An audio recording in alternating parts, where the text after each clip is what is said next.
Assalamu alaikum wa rahmatullah. How's everyone doing? وعليكم السلام. عليكم السلام. How's everyone? Habib, mashallah. The drip is on point. Your style is on point. You're on mute though. جزاك الله خير. What I'll do is, people are free to turn on their videos, but what I'm going to do is to spotlight, and that way, when we see the recordings, it will be this video, inshallah. Yes, mashallah. And alhamdulillah, wow, you even got kufis on the wall. I like that. Mashallah. Alhamdulillah, even though, apologies for, I don't know what was going on with the Zoom link, but we waited 15 minutes, and then when I tried again, I tried a few times while it was going on, but when I tried again, alhamdulillah, it worked, and it said there was no meeting going on. So it might have been a previous class that was going over, because there is a class usually 2 hours before this class. And is anyone in that class with Ustadh Amin, I believe? Ustadh Amin, yeah. In any case, inshallah. How is everyone else? How is the quiz going, by the way?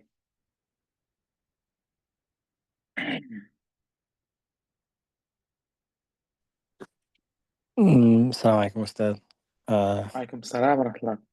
I'm not gonna lie, I haven't started the quiz yet, but inshallah, start it this week. Yeah, I'm on the phone because we're heading down to see my mom, inshallah, in the Bay Area. So listening while we're going down. Mashallah, mashallah. Your mom's in the Bay Area? I never knew that. Okay. Yeah, I grew up in San Jose, so I'm from San Jose. So my Mashallah. mom and two brothers are still there. Yeah. You're a Bay Area boy, huh? Yeah. Mashallah. Alhamdulillah. Not born but raised. Yeah. Okay. Not born but raised. Alhamdulillah.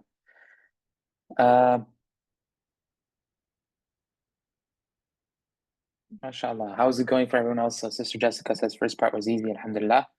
Yeah, we had our first full submission. Not full submission. No one has sent me a video yet of wudu. Well, that's optional. The first recording and memorization. I think it was the only one I've gotten so far. By Brother Idris, mashallah. Mubarak. And I actually sent that to Sheikh Rami as well, and he was very, very happy to hear that. It's there's very few and far between preserving that tradition of memorization. It's becoming more and more lost, not because it's outdated, but simply because of the weakness in students' knowledge, lack of time. We're occupied with many other things, so we don't have time for memorization. But that's why I wanted to give y'all a taste by at least memorizing the fara'id al-wudu, 3 lines. Alhamdulillah.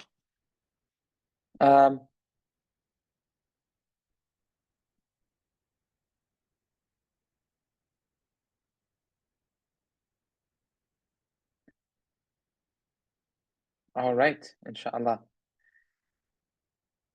All right.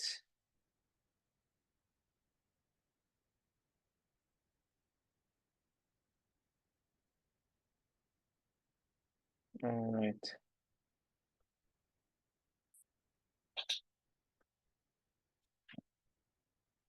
Go ahead and get started, inshallah. I'm going to give, who can help? No, Ahmed said you're driving. Oh, Brother Sabir, inshallah, since you're there on camera. I'm going to make you the co-host, okay? Brother Sabir, inshallah.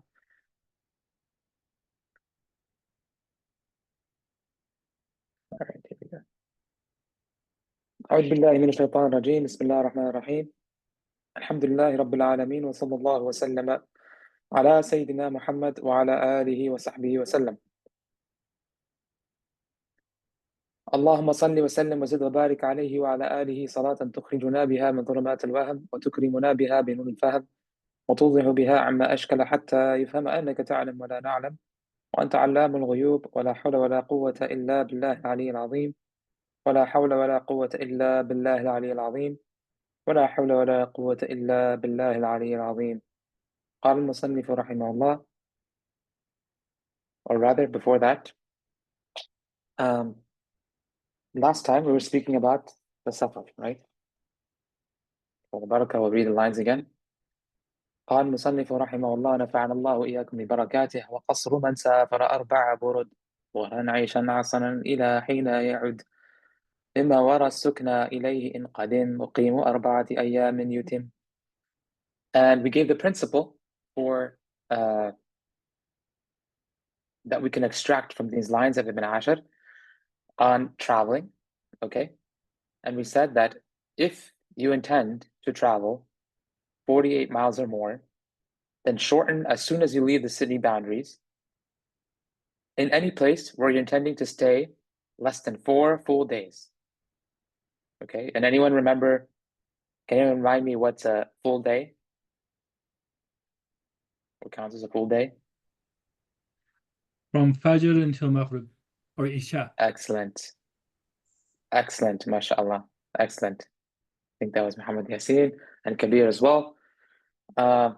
Great job, mashallah. So yeah, if you're intending to travel more than 48 miles, as soon as you leave the city boundaries, wherever you're staying for less than 4 full days, it is not only permissible, but it's actually a sunnah mu'akkada. A sunnah mu'akkada to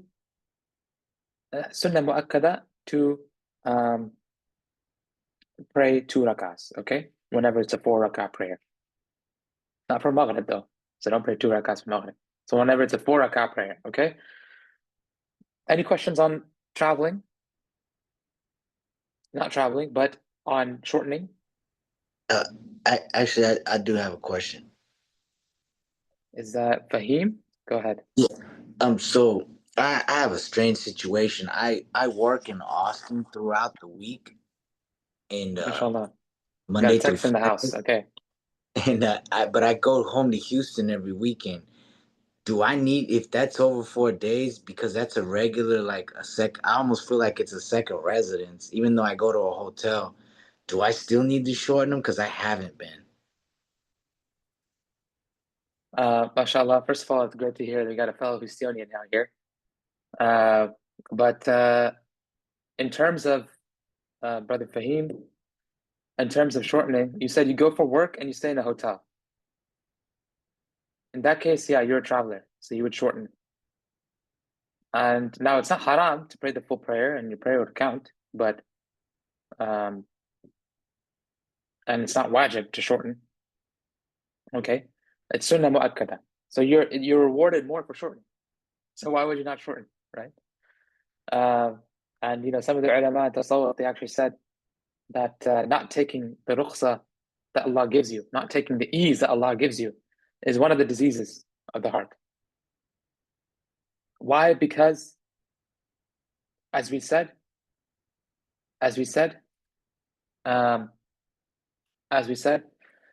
that the Sharia is not about being hard. It's not about being strict, not about being harsh, but rather it's about following what Allah says to do and not doing what Allah says to leave. So if you're staying for less than 4 full days in that hotel or wherever in Austin, then you would shorten in your time in Austin. Does that answer your question, Brother Fahim? Yes. Jazakallah. Jazakallah wa iyakum. Do you know Imam Khalis? Who? If you're from Houston, there's definitely Imam Khalis. I believe he teaches Ibn Ashir. No, I go to Farouk when I can. Because I live by Farouk. So what I do is, I know the brother over there, Abdullah, and you have Anis over there. I believe Anis studies Shafi Fiqh. Abdullah, he studies Hanbali. MashaAllah. Okay, you have Imam Khalis. Whenever you have time, make a trip out to Ibrahim Center. And He actually teaches Ibn Ashir. And I'm a big advocate of people studying locally where possible, right? So not saying that you can't study with me. You can continue studying with me as well, but also get the benefit of studying with people locally. Inshallah. Inshallah. All right. So, okay. So now that we talked about traveling and shortening, we can now talk about combining. Okay, we can now talk about combining. And as we said, combining and shortening are like, what do you say? Bread and cheese. Okay. There's a lot of times that combining and shortening are put together. You know, you got our bread and cheese are put together. You got cheese pizza, you got pizza in general. You have in many different cultures, you know. They have fatayr in Shami cultures, in Turkey, pide, um, and you know, in India, Pakistan, you have, I think mostly North India, you have paneer and naan. So there's a lot of times that cheese and bread go together, right? But it doesn't necessarily mean that every time there's cheese is going to be bread. And similarly, we say about jama' and qasr. There's a lot of times combining, you're going to be combining and shortening, but not every time. Sometimes you could be combining only, and sometimes you can be shortening only. Okay? So that's why it's very important to consider each situation separately, right? You're going to ask yourself, do I shorten in this situation? And then you ask yourself, do I combine in this situation? Now, Imam Ibn Ashir, rahimahullah, doesn't talk about combining because it's not a fard and it's not even a sunnah. And rather, it's actually always better, if possible, to separate and to pray in their times. But it's not makruh to combine. But however, in this day and age, I think it's extremely important to talk about. Number one, because you know, people don't know the rules, so they just combine whenever. They call it jam' safar, right? This is a very common phrase, and it might actually come from the Shafi'is, who the rules are quite similar for them. Nonetheless, because I think even in our family, the Shafi'i side of our family, they say jam' safar or jam' qasr, right? Jam' qasr. But nonetheless, it's important to consider these two separately within Maliki Madhab. And actually, it's more favorable to you because the rules for Jama' are a little bit easier. What are the rules for Jama'? The rule for Jama' is quite simply that if you're traveling through the ikhtiyari time, and this is why it's extremely important to have those ikhtiyari and daruri times down, okay? If you're traveling through the ikhtiyari time of a prayer, then you can either delay that prayer into its daruri time or bring forward the prayer into its previous prayer's ikhtiyari time. Okay? Let me give you an example. I know that's a theoretical principle, but basically, if you're traveling through the ikhtiyari time, you can delay or bring forward. Now, this mainly applies only to Dhuhr, Asr, Maghrib, Isha. As for Subh, you are, I mean, there is the two opinions of, you know, is there a daruri time? But at most, you can only pray up to sunset, okay? Even if you take the opinion that there's an ikhtiyari and daruri time for Subh, at most, you can only pray until sunrise, sorry. At most, you can only pray until sunrise. Okay. So, let us consider some examples. What do we mean by if you're traveling through the ikhtiyari time? Let us say we have with us Brother Fahim, right? He's going from Houston to Austin. And he leaves right before the Dhuhr time comes in. He gets right in the car. As he's driving away from home to Austin, the adhan goes off for Dhuhr in Houston. By the time he reaches Austin, you know, it takes about 2.5 hours, right, Brother Fahim? Depends where you are in Houston. Yes, sorry. Okay. Yes, about 2.5 hours. Depends where you're in Houston, no traffic. You could very well, by the time you land in Austin, you could very well be in Asr time. Okay? And so if you are in the Asr time, that's permissible. You could have delayed the Dhuhr into the Asr time. All right? Quite simple. Why? Because you're traveling through the Dhuhr ikhtiyari time. You could have delayed the Asr into, you can delay the Dhuhr into the Asr time, which is the Daruri time for Dhuhr. Everyone's not getting confused, right? Is there anyone confused by ikhtiyari, Daruri? Feel free to say. There's no... I am. Sorry. Okay, Yeah. Matthew, okay. Jazakumullah khairan for saying. As we said, as one of my wife teachers said, she said, ilm is not suitable for either the arrogant nor the shy, okay? So you don't have to feel shy about, oh, maybe everyone else knows. Okay, so let me, what can I do? What I can do is, let me pull up the diagram we had in class, okay? The diagram my wife made, or somebody also shared.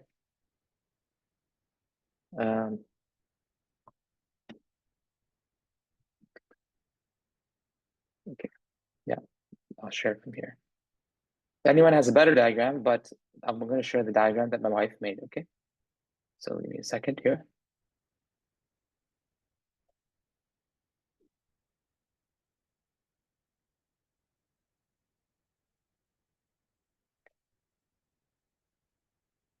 Here we are. Okay. Excellent. Okay. I'm going to share. Let's download this. Downloads. Okay. I'm going to share this screen. Bismillahi. Okay. So this is Dhuhr, right? Dhuhr. This is the ikhtiyari time. It's basically from the time of the Dhuhr adhan to the start of Asr. The Daruri time is all the way until sunset. As for Asr, its ikhtiyari time is from, I'll let you review this.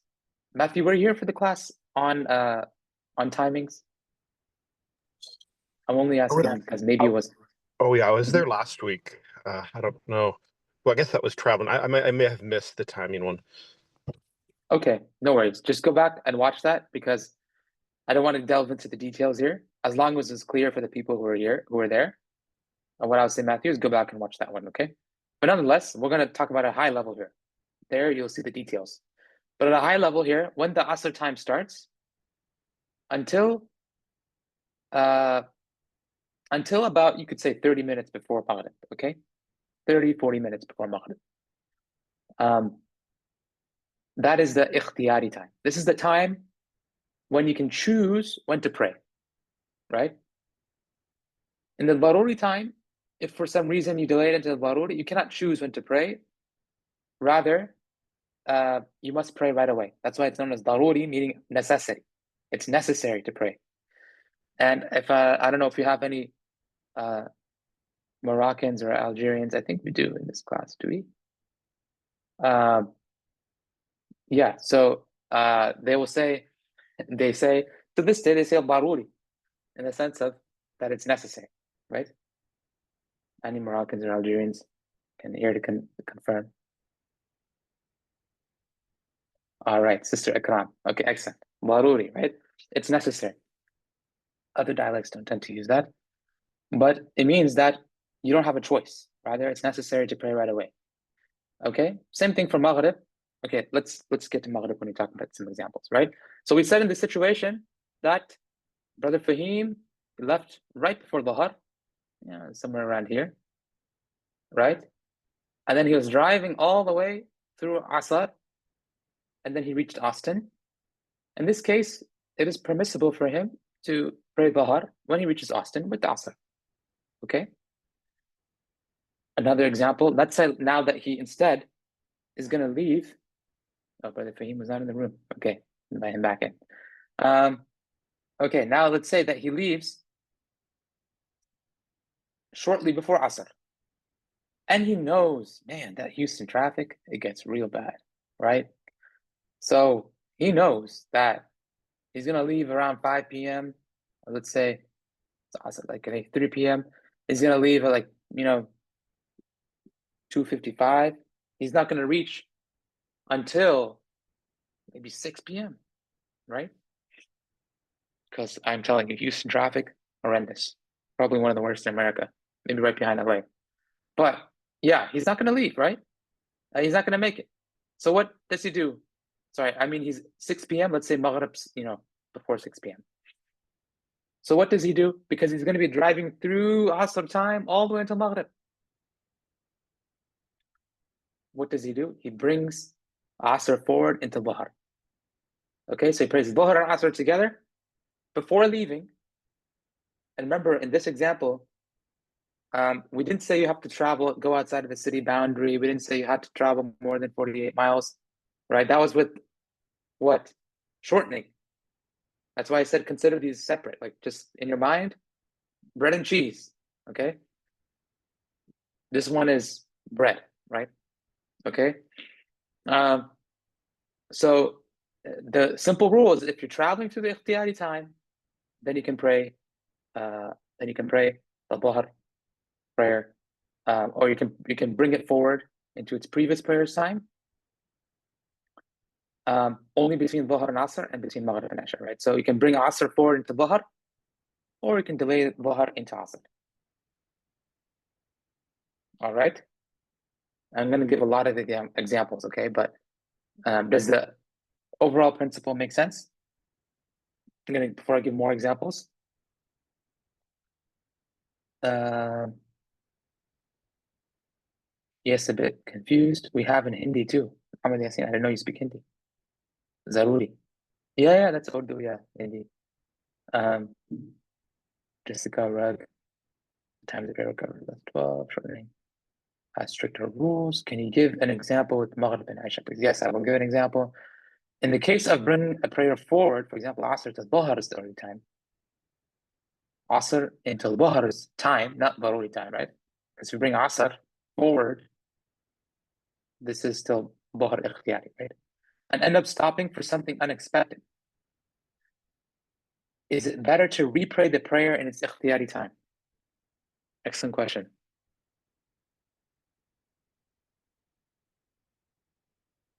To be honest, I haven't seen that. I haven't seen that it's better. That's a good question. Guys, Qiyas would indicate that it's better, but I haven't seen that it's better to repray. I haven't seen there's any mustahab for repraying. Abu Umar, Carlos, go ahead.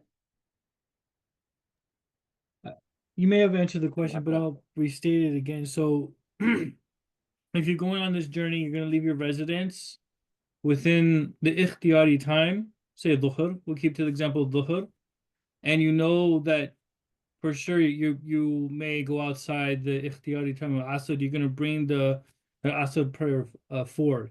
Am I understanding that correct? You're going to bring the Asr prayer forward. Yes, exactly. It could be within any time frame of the ikhtiyari Dhuhr, the ikhtiyari time of Dhuhr. Exactly. Okay. Yeah, so even let's say that, okay, let me give you another example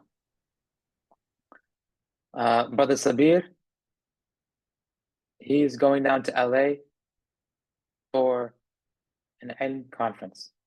Okay, they have that LA conference. What was it? Something. I think it's like an ilm conference or something. He's going to Majlis. He's going to visit Sheikh Jamal Diwan. Okay, so he's going down to LA, and he is going to just, mashallah, Brother Sabir, hard worker. So he's just going to straight gun it from Sacramento to LA. No stops, no breaks, no coffee, definitely no McDonald's for the Zionist. So he's going to go straight from Sacramento to LA. How long does that take? It can take like 7.5 hours, right? 8 hours. Yeah, 6.5, If it's 7 hours. 6.5 to 7. That's if there's no traffic. Okay, right? So let's say, he hits a bit of traffic, it's going to take 7.5 hours. He leaves right before Dhuhr time. By the time he reaches, it's going to be past Maghrib. So in this case, what can he do? He has to get down and pray. He has to, at least once. And he can choose to get down and pray, here and bring forward Asr. Because he's going to be, why? Because he's going to be driving through the Asr Ikhtiyari's time. If he was only going to get down once, right? If he's only going to get down in, let's say, Stockton? Is that somewhere on the way, right? Or what's it called? The one with the F? Folsom? Not Folsom. Anyway, he's going to get down to Stockton, okay? So not too far. He's already in Dhuhr Asr time. He's only in Dhuhr time. He can bring forward the Asr all the way here, and then he's going to drive all the way through until Maghrib, okay? Or he can say, you know what, I'm going to stop. Somebody got me the city name? Fremont? No, not Fremont, Sister Mahabba. But I was thinking of Fresno. There we go. Fresno, okay? Right? Is that on the way? So he's going to stop in Fresno. And that, by the time he reaches Fresno, because, Sister Mahabba, Fremont, he would still be in Dhuhr time probably. But by the time he reaches Fresno, it's Asr time. He didn't stop for Dhuhr, he can delay Dhuhr into Asr. Okay? Clear. Let's do an example of Maghrib and Isha. Similar situation. Brother Sabir driving down, IM conference, Anaheim, or maybe you're just going to, I don't know, Disneyland. Okay? Hopefully they're not Zionist. If they are too, then definitely don't go to Disneyland. But he's there, and he's gonna leave. When he's gonna leave? He's gonna leave right before Maghrib.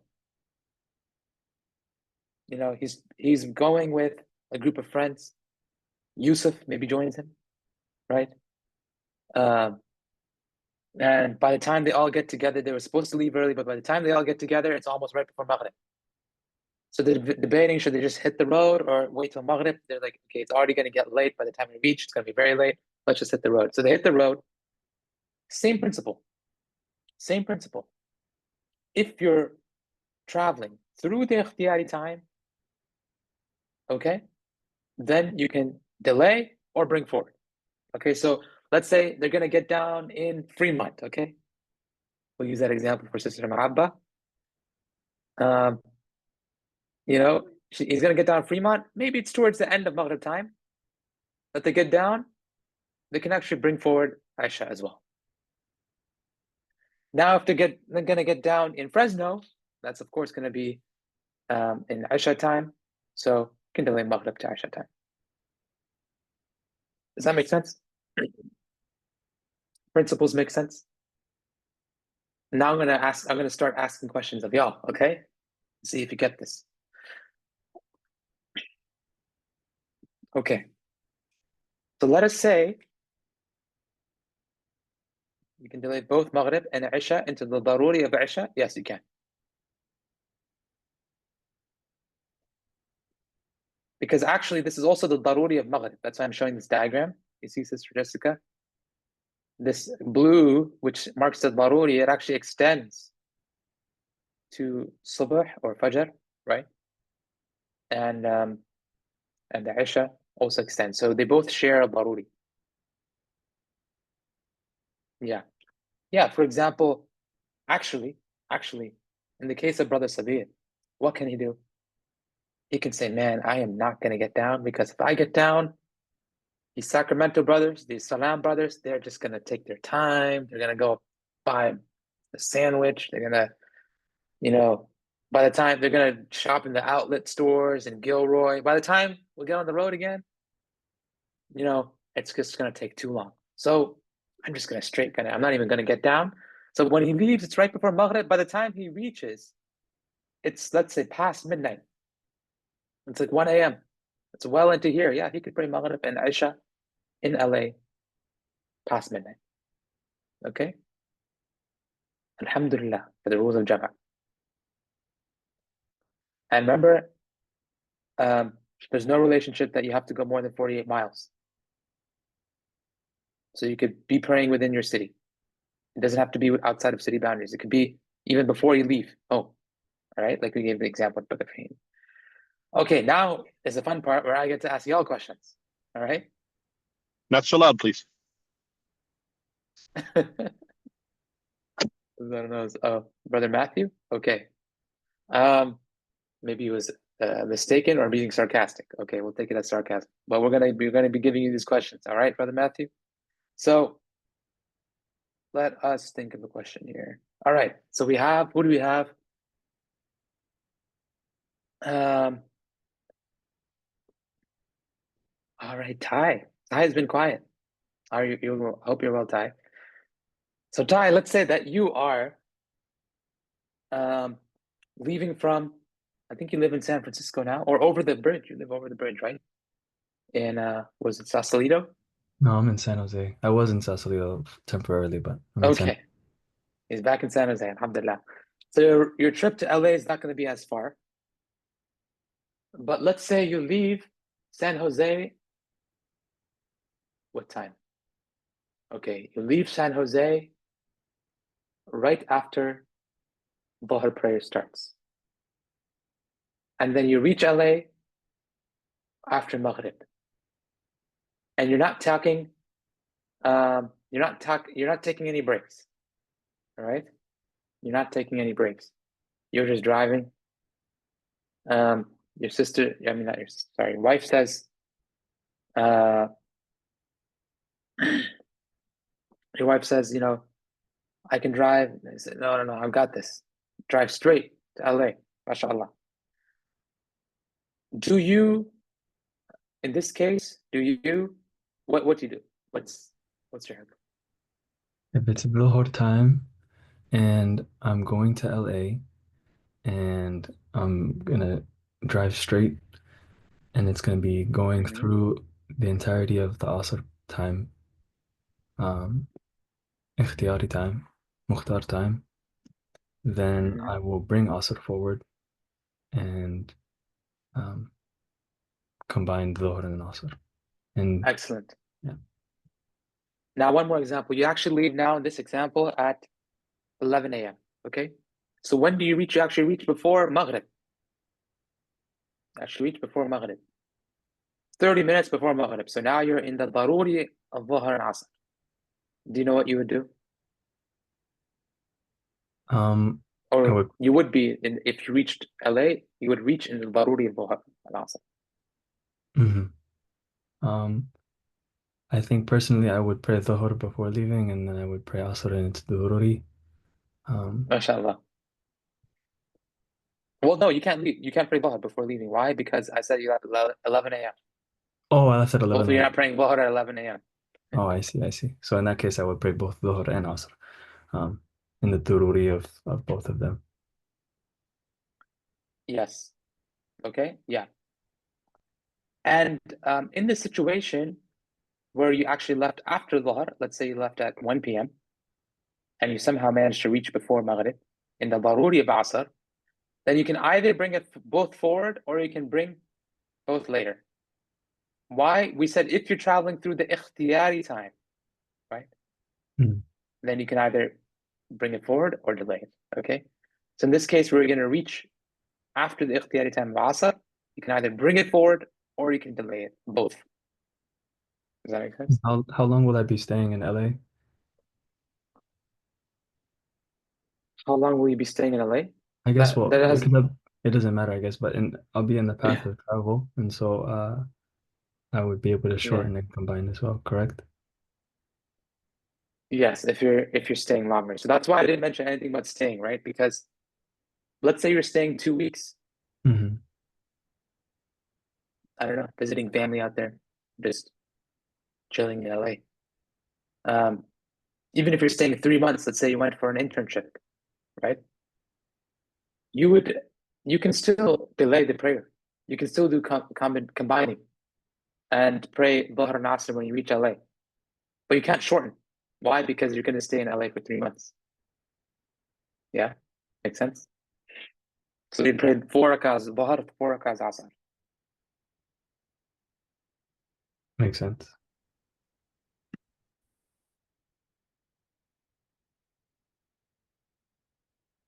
Yes, excellent point, Sister Jessica. You cannot pray Dhuhr and Asr before the Dhuhr time comes in. You can't pray Maghrib and Isha before the Maghrib time comes in. It's a good point. Okay. One more example we'll give with Brother Umar. Umar, you're in Toronto, right? I got it right this time. Alhamdulillah. It's so sunny outside. It doesn't look like Toronto. I'd expect Toronto to be freezing. And It's all snow. sorry? It's all snow outside right now. It's all snow. Okay. So living up to Toronto vibes. All right. So you're going from Toronto. Let's say you're taking a trip from Toronto to LA. I don't know. You and Brother Ty are having a meetup, mashallah. Maliki meetup in LA. But you're flying from Toronto. Do you know how long the flight is? It's probably something like 6 hours. Well, because it's East Coast to West Coast, right? So Yeah. Yeah. LA to New York is like 6.5 or 7 yeah. max. So probably let's say 10 6.5. hours. 10 hours? Okay. All right. Let's say 10 hours. Khalas. I don't think it's 10 hours, but we'll say 10 hours. Okay. Now, well, let's complicate a little bit. You have a stop.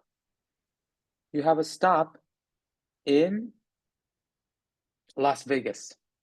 La hawla wa la quwwata illa billah, in Las Vegas. All right. And there, when you stop, it is Asr time. Okay. So you left, let's say 11 or 10 a.m., right? You left from Toronto at 10 a.m. and you reach Las Vegas at Asr time. And then you're going to take a flight before Maghrib time comes in. You're going to take a flight and go to LA. In this situation, what do you do? You pray Zohar and Asr at Las Vegas. Excellent. And the reason I highlighted this example of flying, because somebody might say, well, do I just pray on the plane? Why don't I pray Dhuhr on the plane? But it is better to combine the prayers on the ground than it is to pray your Dhuhr on the plane. All right? Because there is a slight ikhtilaf on whether, even if you're praying the full prayer on the plane, on whether that prayer is valid, right? There is an ikhtilaf, minor, but it's ikhtilaf. And so to get out of the ikhtilaf, it's better to actually just do jama' when you're on the ground, and because everyone agrees that jama' on the ground is better. Okay? Or jama' on the ground is permissible.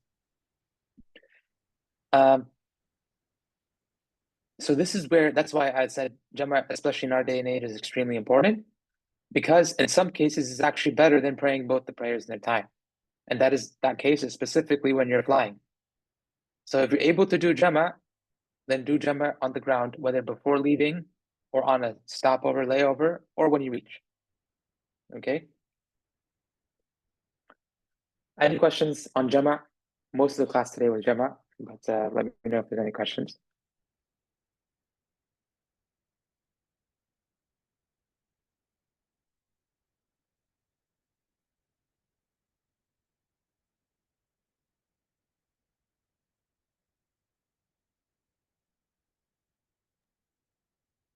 A lot of questions in the chat, Ustadh.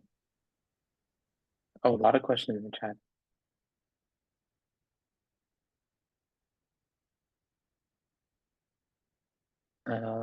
Okay, one cannot do jama'. Oh, I see. I missed a lot. Thank you. The definition of travel can delay both Maghrib and Isha into the Dhuhr. Yeah, we answered that. Does the definition of travel for combining prayers have any conditions? No conditions. You can even be traveling within your same city. So I believe Sister Carmen in the Bay, sometimes there can be a lot of traffic in the Bay. And it could be such that,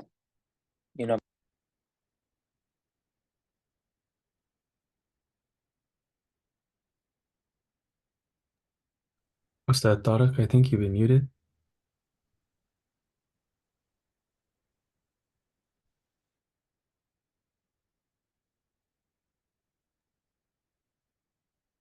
Ustadh, your voice cut off, so we are not hearing you.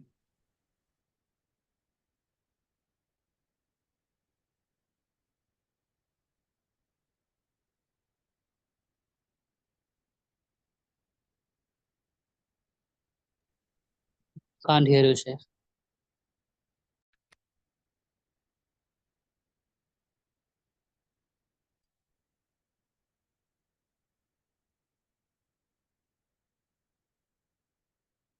How about now?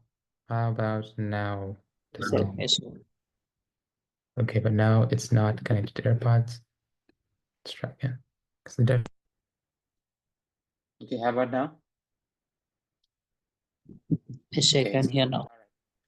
We can hear. All right, so okay, so Sister Ikram, does that answer the question? Let me know. And then we'll go on to the next question.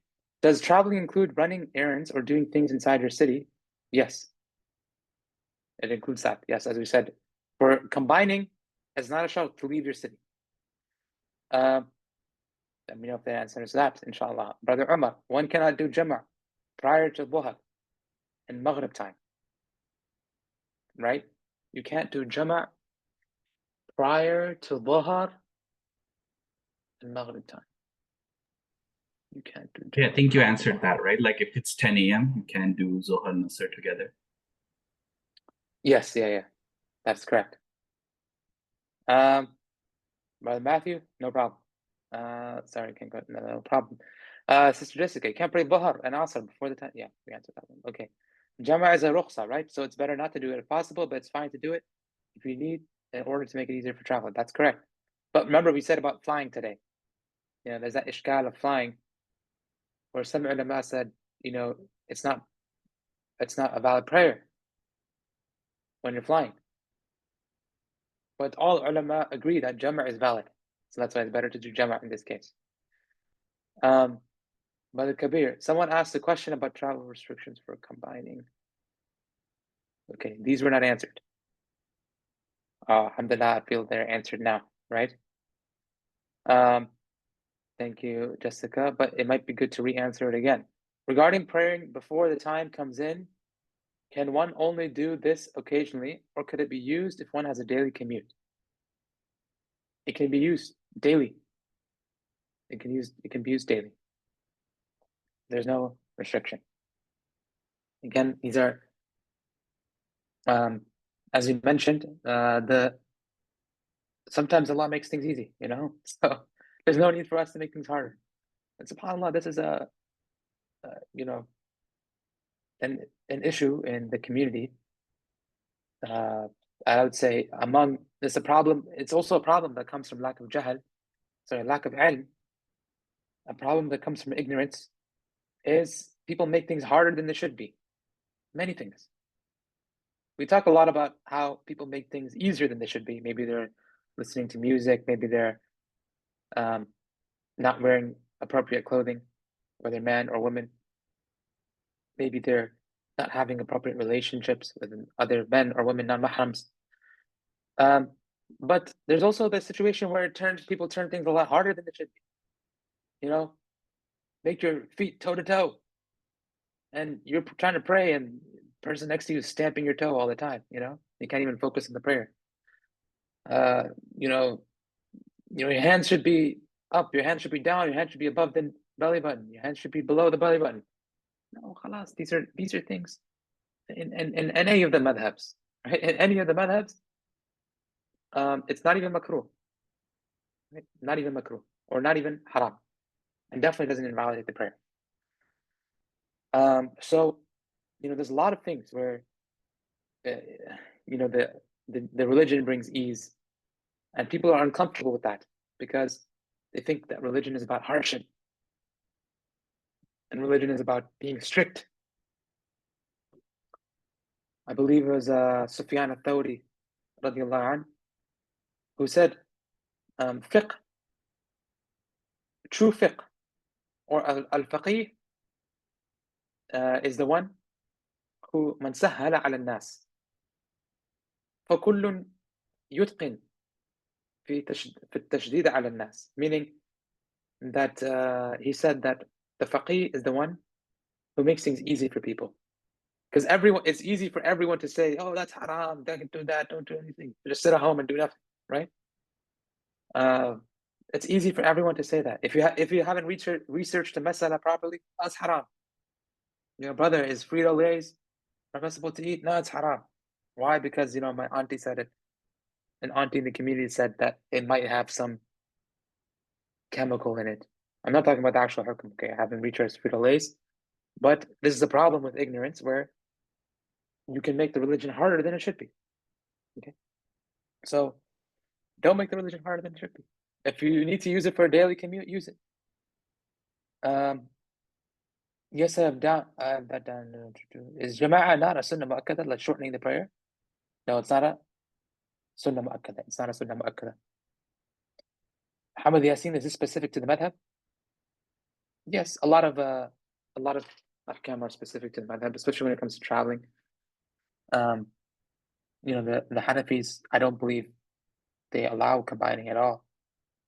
Whereas the Shafi'is, they're similar to the Malikis in terms of the rules of combining, though they have a few additional conditions. The Hanafis consider shortening to be obligatory. The Malikis consider it to be sunnah mu'akkada. The important thing is, to know these rulings, just so that you don't fall into any situation where it's invalid, right? It's okay, maybe you have to pray the full prayer. You're with your family, they don't know these ahkam, or maybe they're a different madhab, and they're like, hey, why are you gonna go shorten or combine the prayer? Just pray with the whole family. Stop causing fitna. There's no need. Just go pray with the whole family. Yeah, you missed a sunnah mu'akkada, but you make your family happy. Focus on the things that would make your prayer invalid, or make your prayer doing something haram, right? But the ulama even said that doing, especially for your parents, right? It's better to listen to your parents and do something makruh than to not listen to your parents. Okay, unless it's continuous. But if your parents said, pray this full prayer with us, it's actually better to listen to your parents and pray with your parents, right?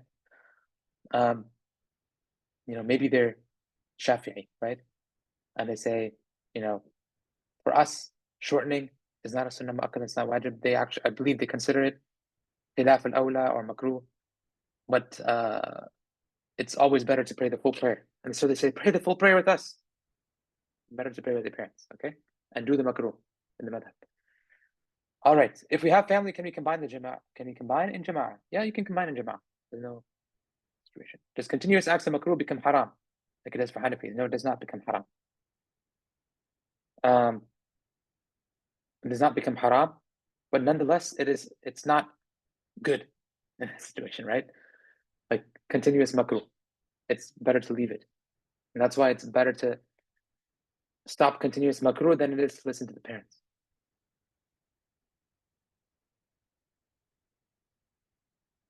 Okay. All right. Let's take a 2-minute break and then we'll finish with the mustahabbat, inshallah. I know we did a lot of time in Jam'ah. I did think it was important, even though Matn Ibn Ashir doesn't mention it. Mustahabbat we can go through quickly, mostly, inshallah. Okay? Brother Sabir, you had a question, go ahead. You want me to go before the break? Yeah, before the break. Okay. Alhamdulillah. So let's say I started traveling before Maghrib Ikhtiyari time. And I'm traveling through Maghrib Ikhtiyari time. So I made intention to pray Maghrib and Isha during Isha Ikhtiyari time. But so I just came across, so I just found a masjid in my way, and I entered into the masjid, and then they are praying Isha in Jama. And so should I join the Jama right away, or should I pray Maghrib first and then pray Isha? Because when I entered, they're praying Isha. And this Good is question. not a hypothetical question, it's like the actual situation MashaAllah. Good question. You should pray Maghrib and then join the Isha. You should pray Maghrib and then join the Isha. And if you pray the Isha without praying Maghrib, then your Maghrib, the Isha is invalid actually. Okay? So even if you prayed with them, your Isha would be invalid.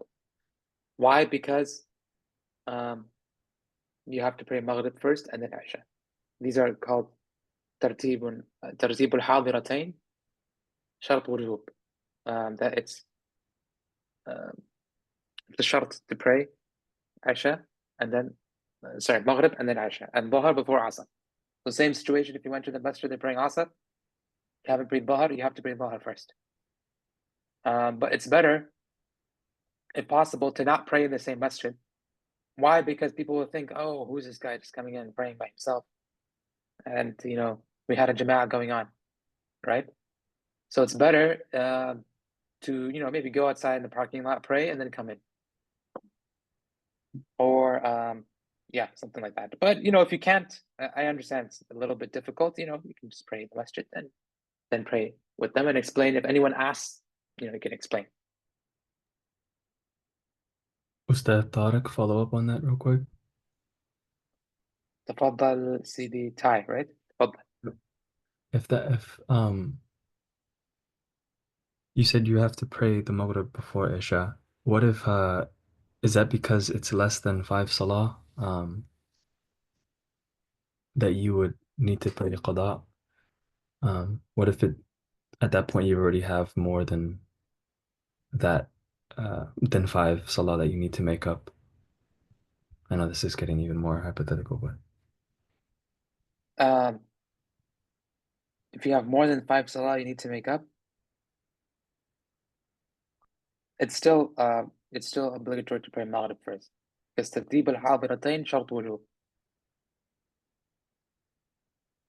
Jazakallah khair. جزانا الله وإياكم. جزانا الله وإياكم. Yeah. Good question. That's it. You're throwing curveballs. MashaAllah. Good question. That Maghrib would not yet be a qada, would it? It's still in its time. No, it's not qada. Right. Did you say it was qada time?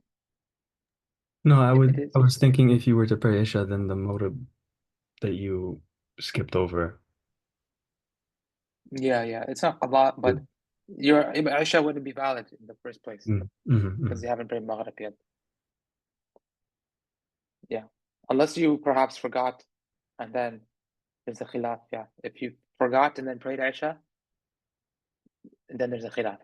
But if you knew, like, hey, I didn't pray Maghrib, and then you pray the Isha anyway, then that would be invalid. All right.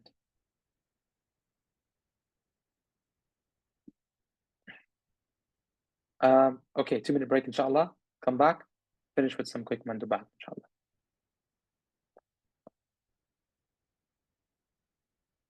Stand up, stretch, do what you need to do to make sure you're not yawning when you come back. All right? See you soon.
Assalamu alaikum wa rahmatullah. Bismillahirrahmanirrahim. Alhamdulillah Rabbil Alameen. Wa sallallahu wa sallam ala Sayyidina Muhammad wa ala alihi wa sahbihi wa sallam. قال المصنف رحمه الله نفعنا الله وإياكم ببركاته. I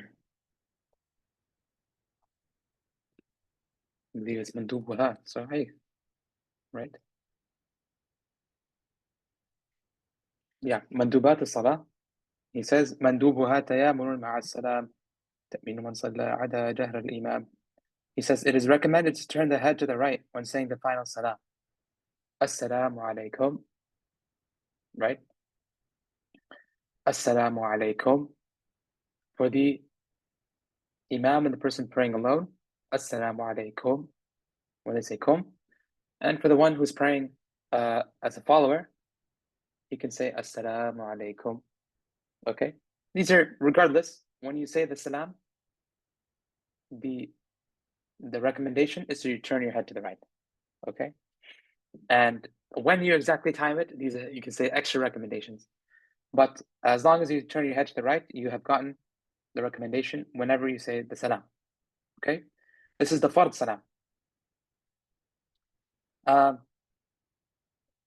As for the other salams, we're going to come to that.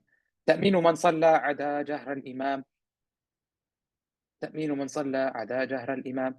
Basically, the person performing the salah to say Ameen if they're not the imam who's reciting aloud. If they're not the imam who's reciting out loud. Who is not the imam reciting out loud? Anyone? Remember we said there's 3 classes of people.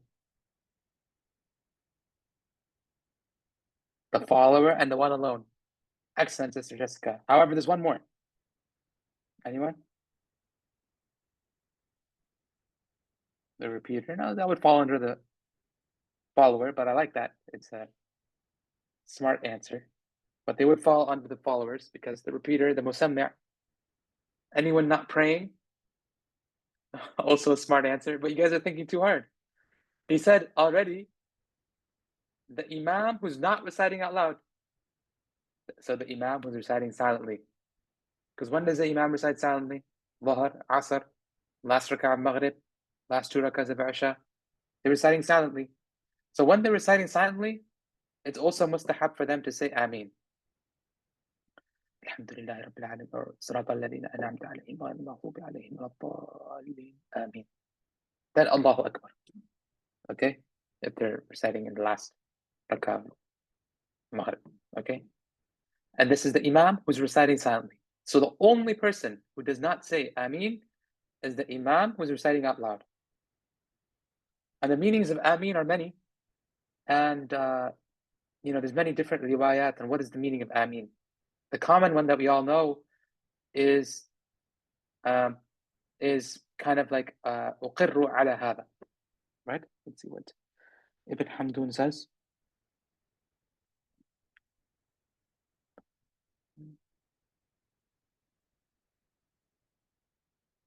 فلا يؤمن. Okay.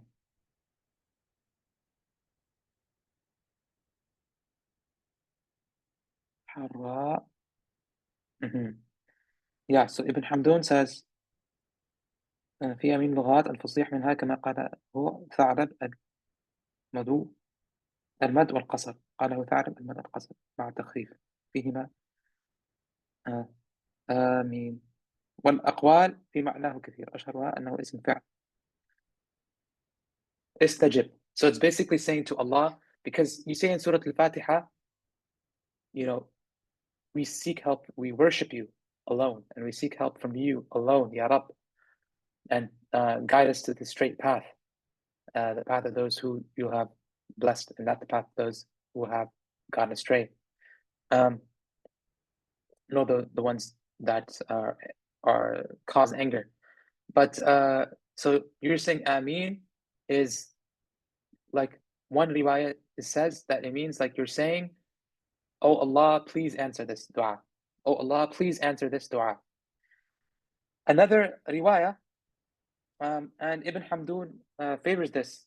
He says that actually when you say Ameen, it's a special word that is like repeating the entire dua. So in this case, it's like repeating the entire Surah Fatiha just by saying Ameen. So, you know, the Imam said Surah Fatiha once, and when you say Ameen, it's like saying the entire Surah Fatiha again. Everyone is saying it again. And so he says that it is from the unique characteristics and the unique gifts that Allah gave this ummah that we all say Ameen. Even though previous prophets said Ameen, their ummah did not say Ameen. But our ummah says Ameen. So that is Ameen. For other than the Imam reciting out loud. Truly, subhanAllah, it is simple words can be extremely powerful. Okay, وقول ربنا لك الحمد عدا من أما والقنوت في الصبح بدا من أما. So ربنا ولك الحمد, ربنا ولك الحمد, saying this when you get up from the ruku' is mustahab. For who?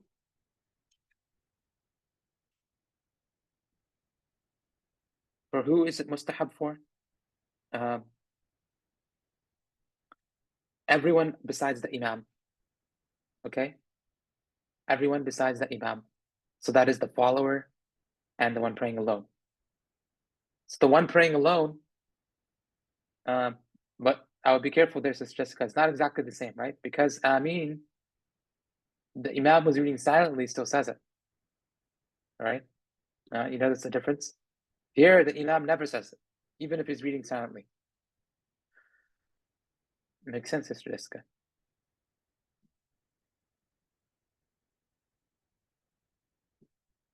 I'll assume so. Okay. All right. So everyone besides the Imam says Rabbana wa lakal hamd. That is the follower and the one praying alone. وَالْقُنُوتُ فِي الصُّبْحِ بَدَى. So like the Shafi'is, we also have qunut in subh, not in witr prayer. Okay, it's in subh. And though unlike the Shafi'is, it's preferable to do it before going to ruku'. It's preferable to do it before going to ruku'. And the qunut in the most correct riwayah, according to us, which is the riwayah of Ibn Mas'ud that was present in his mushaf. It was actually a surah in the Quran, but they were abrogated from the Quran, but they were preserved in the dua qunut. And that's why it's one of the reasons that it makes sense to recite it before going to the ruku', just like another surah, right?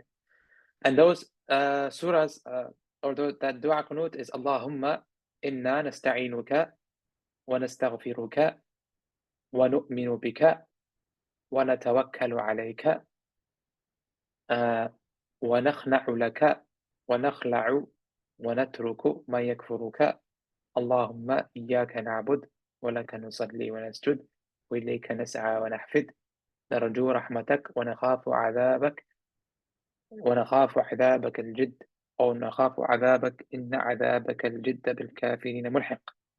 Okay, and I'll post that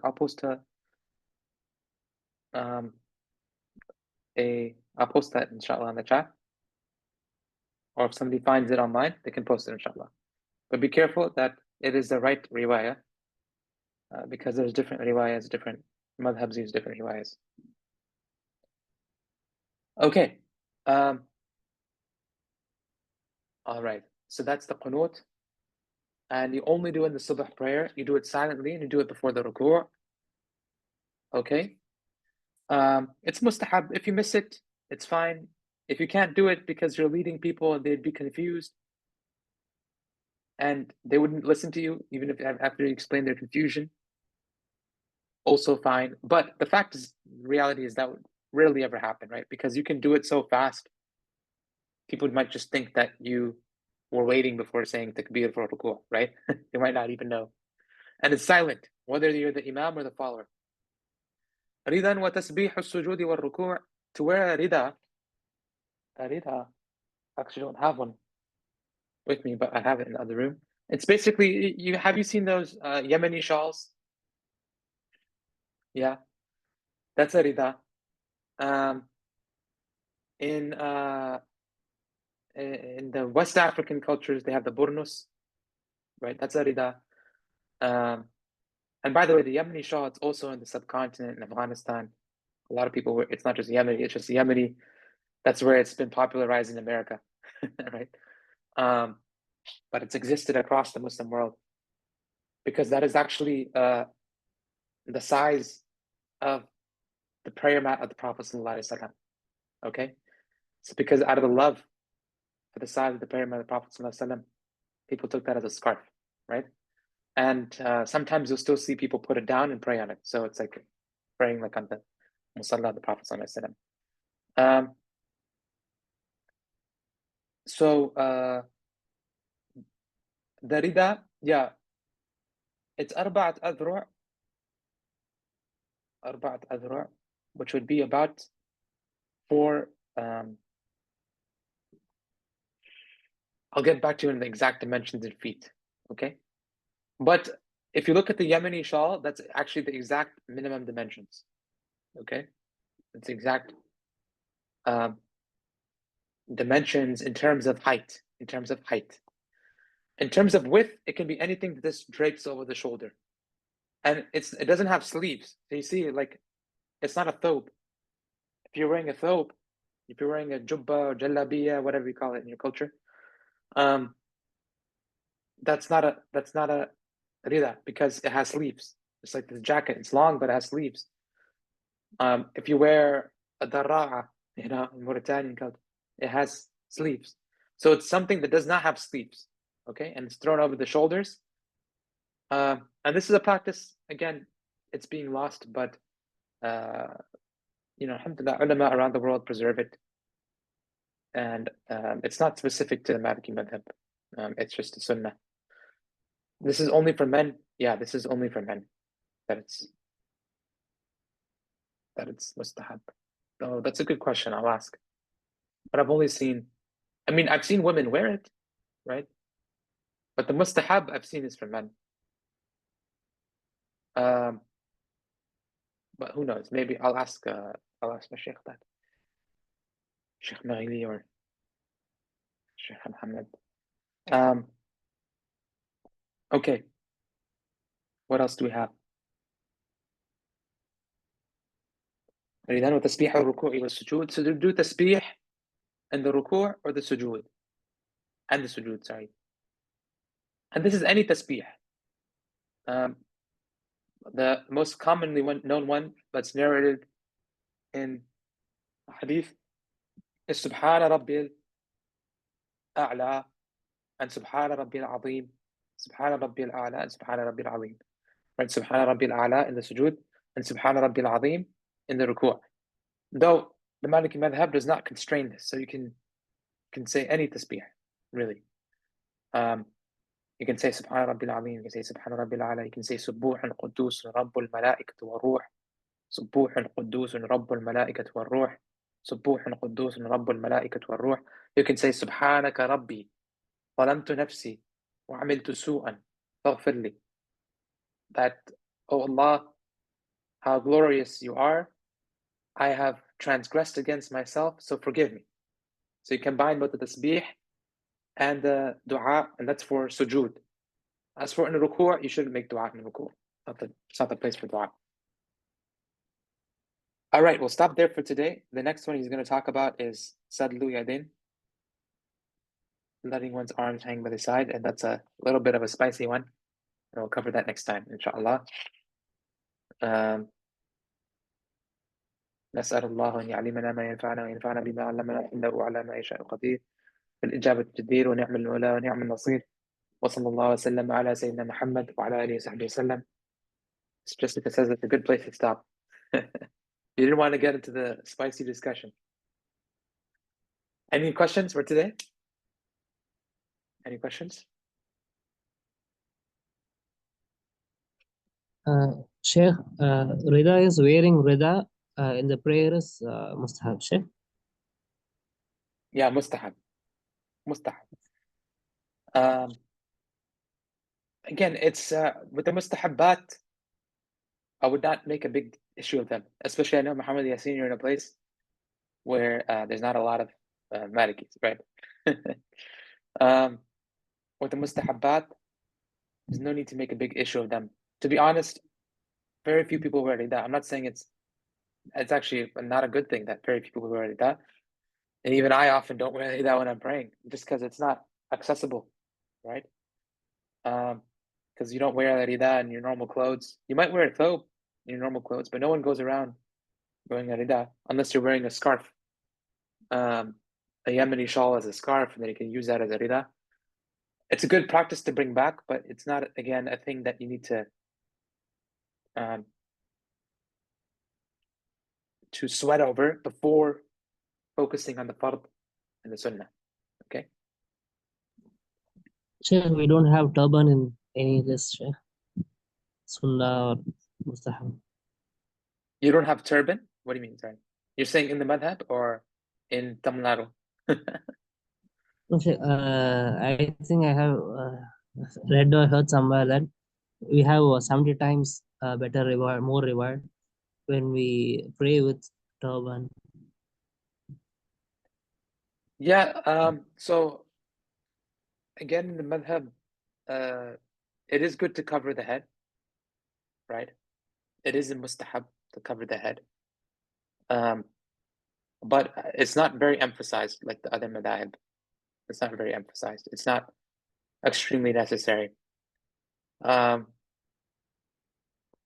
the distinction between outside and inside prayer is also not very vast, in the sense that it's a mustahab even outside prayer to wear some kind of head covering.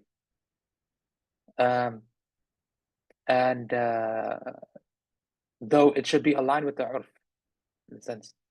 Maliki madhab puts a heavy emphasis on urf. So, even a turban like this, I wouldn't go around wearing it in California.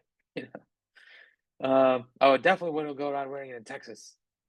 It would be mistaken for someone else, not just a student of knowledge, right? A Sikh, maybe, yes. Especially if you wore it in a particular way, be mistaken for a Sikh.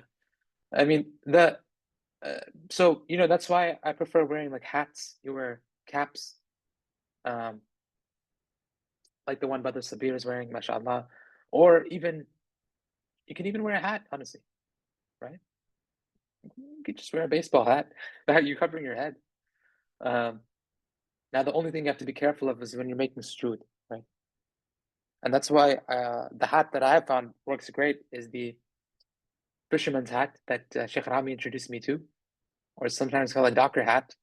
And it's a staple of the Bay Area, especially it used to be particular to the fishermen, sailors. But it works beautifully because there's no brim, and it looks, very part of the culture. But for your Muhammad Yasin, I mean, you're in India, you can wear a topi, and you'd be fine, I think. Now they might call you Maulana Saab. That's another discussion. So to wear, otherwise people look at us differently if we don't pray with any topi or anything like that. That's definitely true. Yeah. Especially, I feel like you're in a smaller city, right? A village area. Yes, Sheikh. Town kind of thing. Yeah. Town, yeah. So I remember even when I came in Chennai, I was sitting the first day without came for Fajr prayer, and just come from America. I think it was the first time I was there, and I was very young. I was like 8 years old. I was just sitting there, and then somebody comes over with this plastic, these plastic topis, plonks it on my head and like stuffs it, to make a point. It's like, how would you do that for? And then my dad had to like intervene to explain, no. He's like, you have to wear topi here, and they make a big deal out of it. So it's good though, overall. It's good to wear topi. It's a mustahab, both inside and outside prayer. Can you show what the rida looks like to wear it? Inshallah, next class.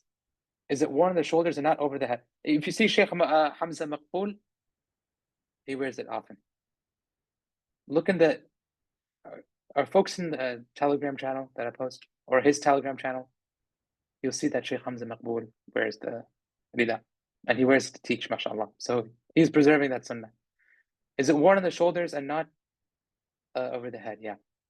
It's not necessarily worn over the head. You can wear it over the head, but it's not necessarily worn over the head. What was the name of the hat? Yeah, fisherman hat, or docker cap. If you search it on Amazon, you'll find a lot of them. At least in America. I don't know if Amazon Canada has another one. Brimless cap. Yeah. All right, we'll stop there for today. All right, if there's any other questions, send in the chat. Don't forget the quiz.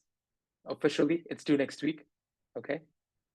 If I haven't graded anyone's yet, in the sense, I'm just going to tell you a response over chat, right?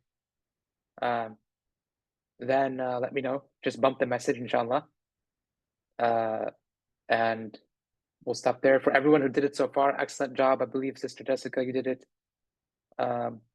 Muhammad Yasin, I think you did it as well, right? You said, yeah, you sent me the, I think I have to look at it though. It's only Yeah, written part, yeah. And Brother Dries, who's maybe going to watch this recording, he did it, mashallah. So may Allah give you all tawfiq, and the rest of us the himmah to finish it, inshallah. All right. Wassalamu alaikum wa rahmatullah. Wa alaikum assalam wa rahmatullah.